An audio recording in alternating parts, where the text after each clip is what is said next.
खुसखुशीत असे कणकेचे तळणीचे मोदक आज आपण करणार आहोत। नमस्कार, कोकण कन्या चॅनलवर मी पूनम आपणा सर्वांचं मनापासून स्वागत करते। चला तर मग लगेचच आपण साहित्य पाहून घेऊया। तळणीच्या मोदकांच्या सारणासाठी आपल्याला लागणार आहे 2 कप किसलेलं ओलं खोबरं, 1 कप गूळ, 2 मोठे चमचे तूप, 2 मोठे चमचे खसखस, वेलची पूड, बदाम, काजू हे थोडे थोडे मी असे बारीक करून घेतलेत आणि अगदी थोडंसं असं मीठ।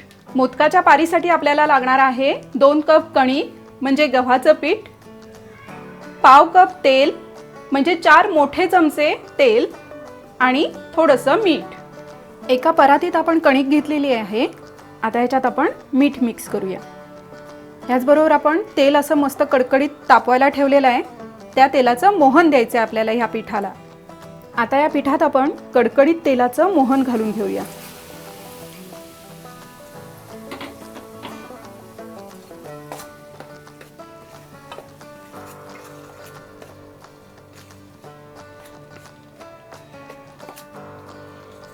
तेल गरम आहे त्याच्यामुळे मी चमच्याने मिक्स करतेय।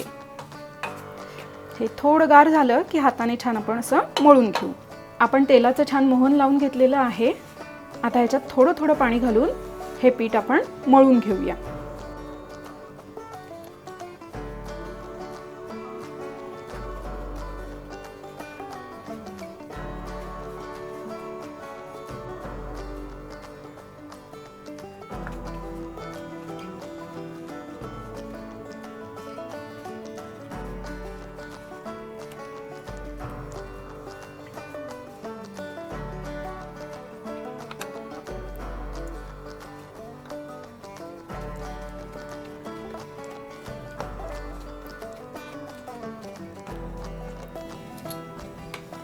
आपलं पीठ छान मळून झालेलं आहे।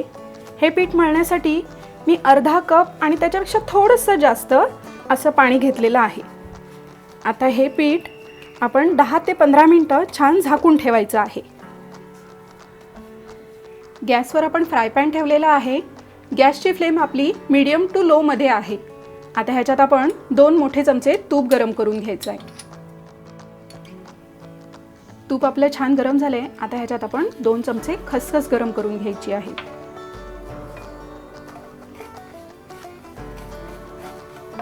खसखस अर्धा ते 1 मिनिट अशी छान परतून घेऊया।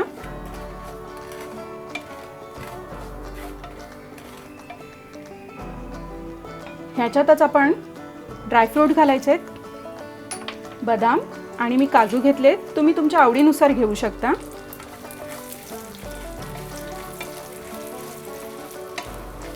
अर्धा मिनिट आपण असं परतून घेऊया। आता गॅसची फ्लेम आपण लो करतोय आणि ह्याच्यात आपण ओलं खोबरं घालतोय। ह्याच्यातच आपण गूळही घालून घेतोय आणि अगदी थोडंसं असं म्हणजे 2 चिमूटभर मीठ घालून घेतोय। आता हे छान एकत्र करून घेऊया आपण। गॅसची फ्लेम आपली लोच आहे।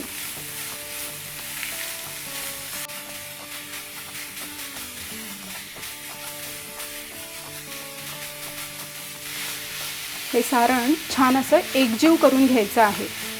गूळ आता हळूहळू वितळायला लागलेला आहे। गूळ आपला छान वितळला। आता ह्याच्यात आपण वेलची पूड घालून घेऊया।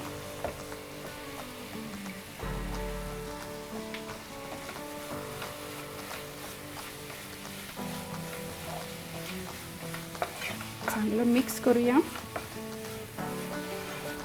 आता या सारणावर झाकण ठेवून 1 मिनिटाची आपल्याला वाफ द्यायची आहे।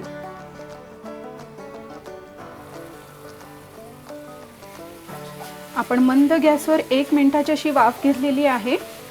हे सारण आपल्याला सुकवायचं नाहीये। चला, आपलं सारण तर आता तयार आहे। हे आता गार करत ठेवूया आपण। 15 मिनिटं झालेली आहेत। आता हे पीठ आपण परत एकदा मळून घेऊया।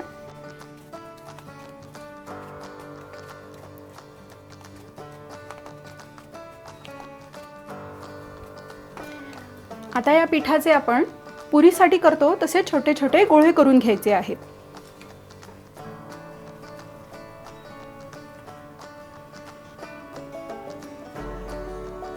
असे आपण बाकीचेही गोळे करून घेऊया।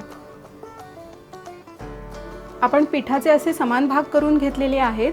पुरीसाठी करतो तशा आकाराचे गोळे करून घ्यायचे। आता या पिठाच्या गोळ्याला थोडंसं तेल लावून घ्यायचं आपण आणि ह्याची पुरी लाटून घेऊया।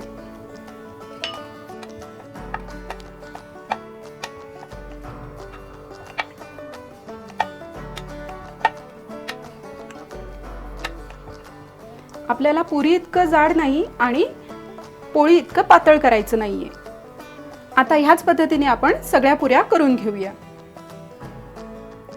आपला चूनही छान गार झालाय आणि पारीसाठी आपण पुऱ्याही लाटून घेतलेत। चला तर मग आपण आता लगेच सुरुवात करूया। आपण एक पुरी घेतलेली आहे। हाताला आपण जर असं तेल लावून घ्यायचंय आणि ह्याच्या कळ्या काढून घेऊया। हे जरा दाबून घ्यायचं।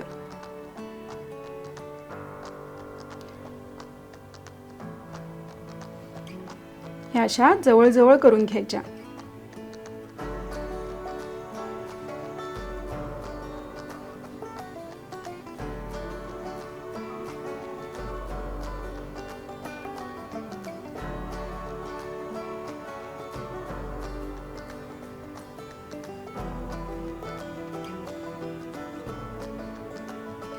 आता ह्याच्यात आपण चून घालून घेऊया।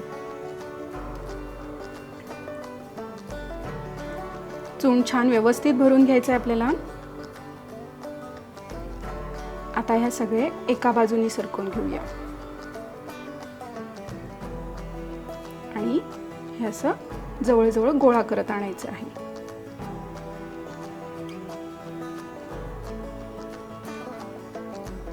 हे वरचं थोडंसं आपण एक्स्ट्रा काढून ठेवूया।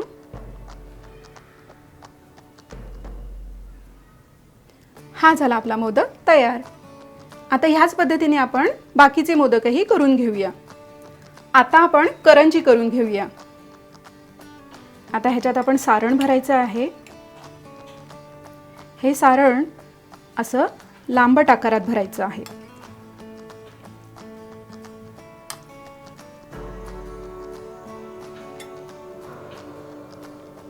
आता ह्या दोन बाजू आपल्याला बंद करून घ्यायच्या आहेत।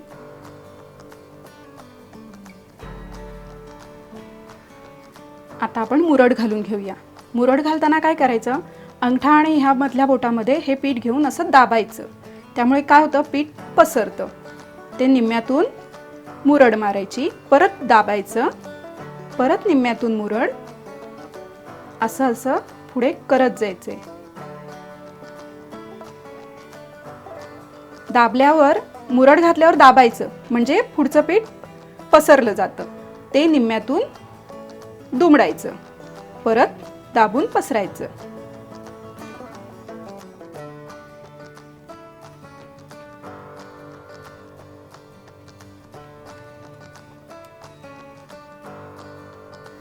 अशा तऱ्हेने आपली करंजी ही तयार आहे। आपले मोदक आणि करंज्या करून झालेले आहेत। गॅसवर आपण तेल तापत ठेवलेलं आहे। आता हे मोदक आणि करंजी आपण तळून घेऊया। तेल आपलं छान तापले। गॅसची फ्लेम आपण मीडियम फ्लेमवर ठेवलेली आहे। आता ह्याच्यात आपण मोदक सोडूया।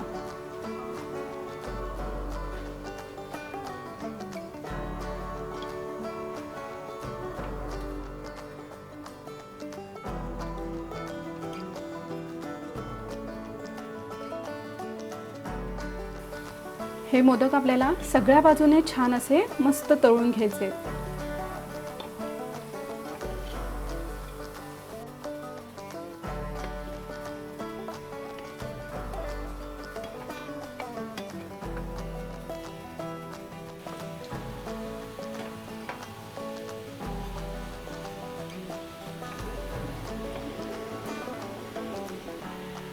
एक 7 ते 10 मिनिटं आपण मीडियम फ्लेमवर हे मोदक तळून घेतलेले आहेत।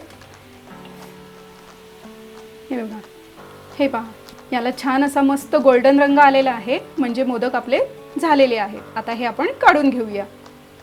हे कणकेचे तळणीचे मोदक 2-3 दिवस सहज टिकतात, अर्थात तुम्ही शिल्लक ठेवले तरच हो। ह्यापूर्वी आपण उकडीच्या मोदकांची रेसिपी पाहिलेली आहे। त्याला तुम्ही भरभरून प्रतिसाद दिलात, त्याबद्दल आपल्या सर्वांचे मनापासून धन्यवाद। उकडीच्या मोदकांच्या व्हिडिओची लिंक मी ह्या व्हिडिओमध्येही देत आहे। तेव्हा तुम्ही ते पाहिले नसतील तर ते जरूर पहा. धन्यवाद.